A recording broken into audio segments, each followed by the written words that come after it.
আসসালামু আলাইকুম রহমতুল্লাহি ওয়া বারাকাতুহু। ক্যারিয়ার আপ একাডেমির শুভাকাঙ্ক্ষী বন্ধুরা, আশা করছি সবাই অনেক অনেক বেশি ভালো আছেন।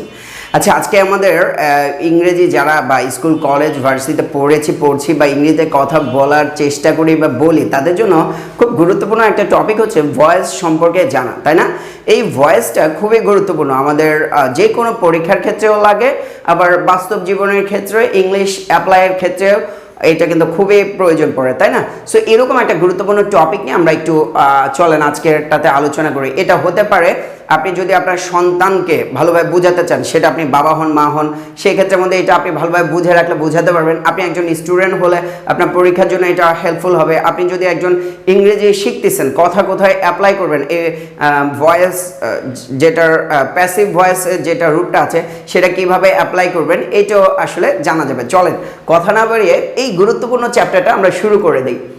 সো ভয়েস বলতে মূলত যেটা বোঝায়, ভয়েস তো আমরা জানি বাচ্য বা কথা, আর চেঞ্জ অর্থ হচ্ছে পরিবর্তন, অর্থাৎ বাচ্য বা কথার যে পরিবর্তন আছে এটাকেই মূলত হচ্ছে ভয়েস চেঞ্জ বলে। অর্থাৎ সাবজেক্ট কোনো একটা কাজ নিজে করছে নাকি তার উপরে আরোপিত হচ্ছে, অর্থাৎ অন্যের কাজটা তার উপরে পড়ছে, এইটা বোঝায় মূলত, এটা হচ্ছে সাবজেক্ট। এছাড়াও ভার্বের যেই রূপ দিয়ে মূলত ভার্বের যে রূপ দ্বারা বা ভার্বের যে ফর্ম দ্বারা সাবজেক্টটা সক্রিয়, অ্যাক্টিভ নাকি নিষ্ক্রিয়, এইটা নির্দেশ করার জন্য ভার্বের যে রূপটা আছে মূলত এইটাকেই প্যাসিভ ভয়েস বলা হয়।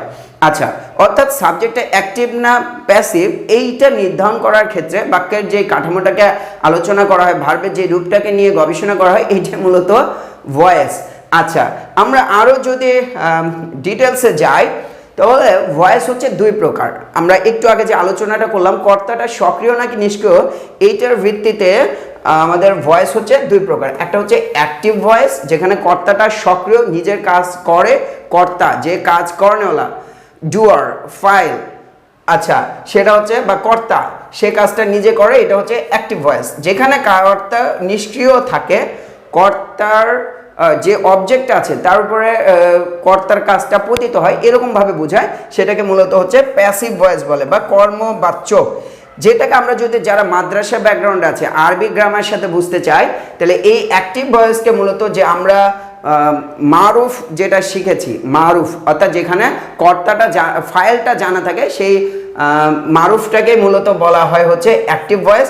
আর যেটা মাঝুল, হ্যাঁ, যেখানে কর্তাটা উজ্জ্ব থাকে, ফাইলটা উজ্জ্ব থাকে, সেটাকে মূলত বলা হয় হচ্ছে প্যাসিভ ভয়েস। খুবই সহজ একটা জিনিস। আচ্ছা, আমরা যদি একটু সংজ্ঞা আসি, অ্যাক্টিভ ভয়েস বলতে ভার্বের যে রূপ দ্বারা সাবজেক্ট নিজে কাজ সম্পন্ন, ভার্বের যে রূপ দ্বারা সাবজেক্ট নিজে কাজ সম্পন্ন করে, নিজে কাজটা করেছে বা করছে বা করবে, এরকমটা বোঝায়, তাকে মূলত অ্যাক্টিভ ভয়েস বলা হয়। সহজ কথায়, যেমন একটা এক্সাম্পল সবাই আমরা কম বেশি এটা দিয়ে বুঝতে যেহেতু সহজ হয়, আই ইট রাইস, ইট হচ্ছে একটা ভার্ব। এখন এটা কে খায়? আমি খাই, আই ইট রাইস। আর এখানে অবজেক্টটা কি, মানে কাকে খাচ্ছে, মাফুল কি, মাফুল হচ্ছে রাইস। ফাইল হচ্ছে আপনার আই, অর্থাৎ হচ্ছে সাবজেক্ট, ভার্ব ফেলটা হচ্ছে ইট, আর অবজেক্ট মাফুল হচ্ছে রাইস। এখন আমি ভাত খাই, এই খাই একটা হচ্ছে কাজ, এই কাজটা কে করছে? আমি করছি।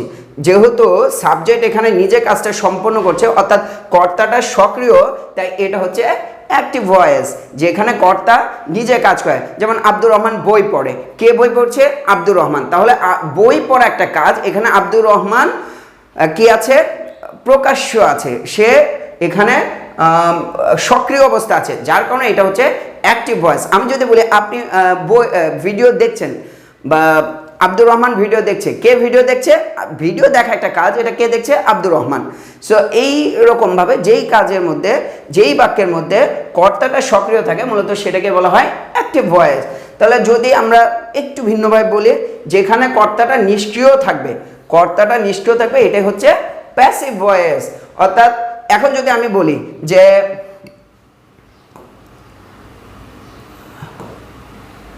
আচ্ছা, আমি যদি বলি যে ভাত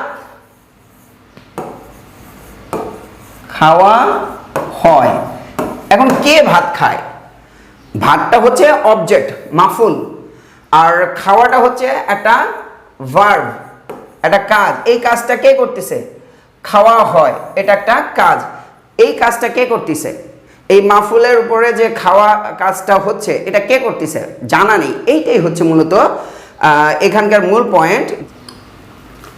তো এইটা হচ্ছে প্যাসিভ ভয়েসের মূল কথা। কর্তাটা যখন নিষ্ক্রিয় থাকে, যেমন আমরা যদি এই সেন্টেন্সের সাবজেক্ট যখন নিষ্ক্রিয় থাকে এবং অন্যের কৃত কাজ তার উপরে আরোপিত হয় ভার্বের, এটা মূলত প্যাসিভ ভয়েস। এখন অন্যের আরোপিত কাজ বলতে অবজেক্টের উপরে এসে যখন কাজটা পতিত হয় তখন এটাকে মূলত প্যাসিভ ভয়েস বলে বাক্যের। আচ্ছা, যেমন rice is eaten by me, আমার দ্বারা ভাত খাওয়া হয়। এখন আমরা অনেক সময় যেটা প্রবলেম পড়ি, এই বাই মিটা প্রবলেম করে। আচ্ছা, এটাকে কিছু সময়ের জন্য আপনি স্টপ রাখেন, রেখে যদি বলেন রাইস ইজ ইটন, ভাত খাওয়া হয়। ভাত খাওয়া হয়, কে খায়? আমার দ্বারা, তোমার দ্বারা, তার দ্বারা, এটা মনে করেন উজ্জ্ব আছে। তো অন্যের করা কাজটা কর্তার উপরে এসে পড়েছে, এটা হচ্ছে কর্তাটা যখন নিষ্ক্রিয় থাকে। কর্তাটা নিষ্ক্রিয় কিন্তু অবজেক্ট যেটা সেটাই কর্তার জায়গায় এসে কাজ করে, এটাকেই মূলত হচ্ছে প্যাসিভ ভয়েস বলে। ওকে, সো আমরা আর একটু সামনে আগাই। খুবই সহজ একটা জিনিস, সামনে একটা স্ট্রাকচার দেবো, এটা দিয়ে আপনি খুব চমৎকারভাবে বুঝতে পারেন। ভয়েস চেঞ্জ বলতে মূলত বোঝায় অ্যাক্টিভ ভয়েসকে প্যাসিভে রূপান্তর করা। এখন আমি বললাম যে আব্দুর রহমান বই পড়ে, না বলে বললাম যে বই পড়া হয়। কে বই পড়ছে এটা জানা নাই, বই পড়া হয়। যে ব্যাংকে টাকা জমা দেওয়া হয়েছে, কে টাকা জমা দিয়েছে জানা নাই। ভিডিও তৈরি করা হয়েছে, কে তৈরি করেছে জানা নাই। ক্লাস নেওয়া হয়েছে, কে ক্লাস নিয়েছে জানা নাই। এটাকে বোঝায়। এই বিষয়টাকে সুন্দরভাবে বোঝার জন্য চমৎকার একটা ডায়াগ্রাম আমি আপনার সামনে পেশ করছি। আপনি এইটুকু বোঝার পরে জাস্ট 2-3 মিনিট পরে ইনশাল্লাহ আপনি একদম প্যাসিভ, অ্যাক্টিভ থেকে প্যাসিভ বিষয়টা খুব চমৎকারভাবে বোঝা যাবে। যেটার মধ্যে অনেক সময় আমাদেরকে প্যাস লাগতো, এটা আশা রাখা যায় আর প্যাস লাগবে না। সেটা হচ্ছে এই প্যাসিভ মোডের ক্ষেত্রে যেই জিনিসটা আমাকে বুঝতে হবে, মনে করেন একটা বই কেনা হয় অথবা হচ্ছে অথবা হয়েছে, অথবা একটা বই কেনা হলো, একটা বই কেনা হচ্ছিল, একটা বই কেনা হয়েছিল, হবে, হতে থাকবে বা হয়ে থাকবে। একটা বই কেনা যেতে পারে, একটা বই কেনা উচিত হতে পারে, বা একটা বই কেনা উচিত, কিন্তু কে কিনবে এটা জানা নেই। অথবা ঘটনাটাকে বললাম, তাকে বিষয়টা জানানো হয়েছে, তাকে বিষয়টা জানানো হয়, তাকে বিষয়টা জানানো উচিত। অথবা সবজি রান্না করা হয়েছে, সবজি রান্না করা হবে, সবজি রান্না করা দরকার। এখানে ইংরেজি শেখানো হয়, এখানে ইংরেজি শেখানো হচ্ছে, এখানে ইংরেজি শেখানো হবে, কে শেখাবে এটা কিন্তু জানা নাই। আমরা যদি বলি মাসুমকে নকল করার জন্য বহিষ্কার করা হয়েছে, কে করেছে জানা নাই। গ্লাসটা ভাঙা হচ্ছে, গ্লাসটা ভাঙা হয়েছে, গ্লাসটা ভাঙা হবে, কে ভেঙেছে, কে ভাঙছে জানা নেই। অথবা বলা আইনটি সংশোধন করার জন্য সরকারকে প্রস্তাব দেওয়া হয়েছে, কে দিয়েছে জানা নাই। পরিবেশকে সুন্দর রাখতে এলাকা পরিষ্কার পরিচ্ছন্ন করা উচিত, উচিত হতে পারে বা পরিষ্কার পরিচ্ছন্ন করা যেতে পারে, কে করতে পারে এটা জানা নাই। ছাত্রদের নিরাপত্তার জন্য আইনটি পরিবর্তন করা যেতে পারে, কে করতে পারে এটা জানা নেই।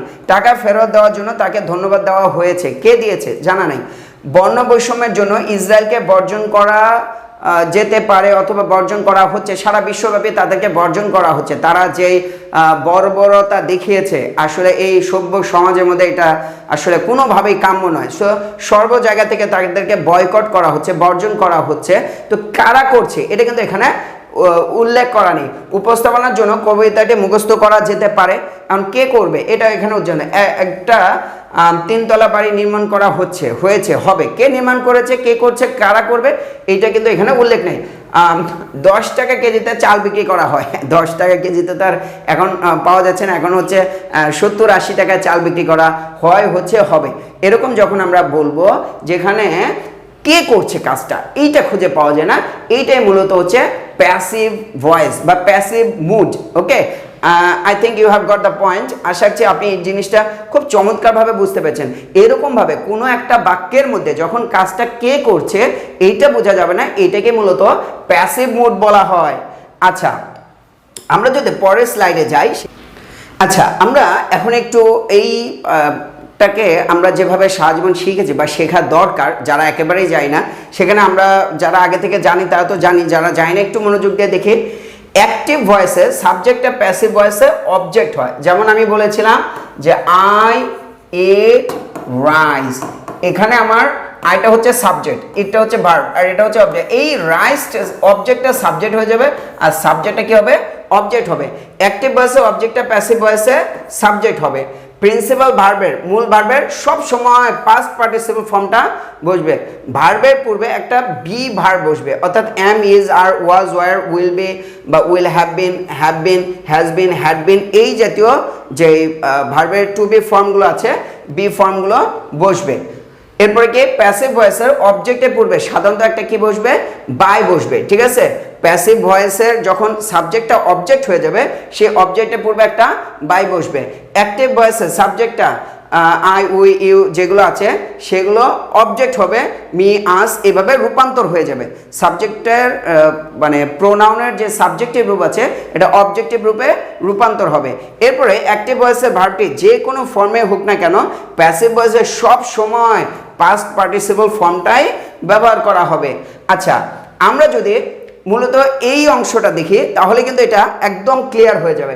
যেমন অ্যাক্টিভ ভয়েসের ক্ষেত্রে ভার্বটা যদি অ্যাক্টিভ ভয়েসের ক্ষেত্রে ভার্বটা যদি V1 হয় তাহলে প্যাসিভ ভয়েসে মূলত এম, ইজ, আর এর পরে V3 বসাবো, এম, ইজ, আর এর পরে V3 বসাবো। আর যদি V2 হয় তাহলে আমরা ওয়াজ, ওয়ার এর পরে V3 বসাবো। যদি প্রেজেন্ট কন্টিনিউয়াস থাকে যেমন I am eating rice, am, is, are, was, were, will be থাকে, তাহলে এই সাথে আইএনজি থাকে, কন্টিনিউয়াস ফর্মে থাকে, তখন মূলত এই টু বি ভার্বের পরে একটা বিং বসিয়ে আমরা V3 বসাবো। হ্যাভ, হ্যাজ, উইল হ্যাভ বিন যদি থাকে অর্থাৎ পারফেক্ট ফর্মে যদি থাকে তাহলে ওই হ্যাভ, হ্যাজ এর পরে একটা বিন বসিয়ে তারপরে V3 বসাবো। যদি মোডাল থাকে শ্যাল, শুড, ক্যান, কুড, এই মোডালগুলো যদি থাকে তাহলে এই মোডালের পরে একটা বি ভার্ব বসিয়ে V3 বসাবো।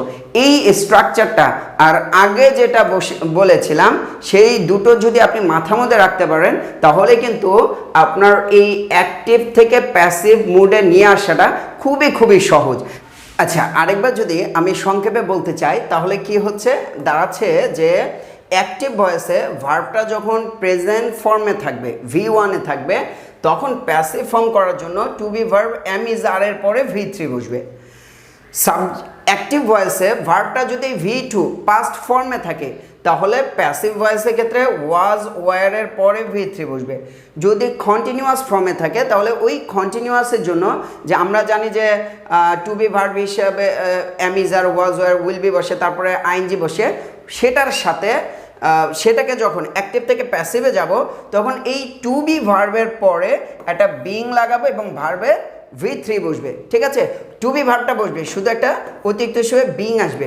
যদি পারফেক্ট টেন্সে থাকে অর্থাৎ have, has, had, will have এটার সাথে থাকে, পারফেক্ট ফর্মে থাকে, তখন হচ্ছে ওই হ্যাভ, হ্যাজ, হ্যাডের পরে একটা বিন বসিয়ে তারপরে V3 বসাবো। আর যদি মোডাল থাকে তাহলে আমরা কি করব, একটা মোডালের পরে একটা বি ভার্ব যুক্ত করব, ঠিক আছে। তাহলে এইভাবে আমরা সহজে কি করে ফেলতে পারবো, অ্যাক্টিভ ভয়েসকে প্যাসিভ ভয়েসে রূপান্তর করতে পারবো।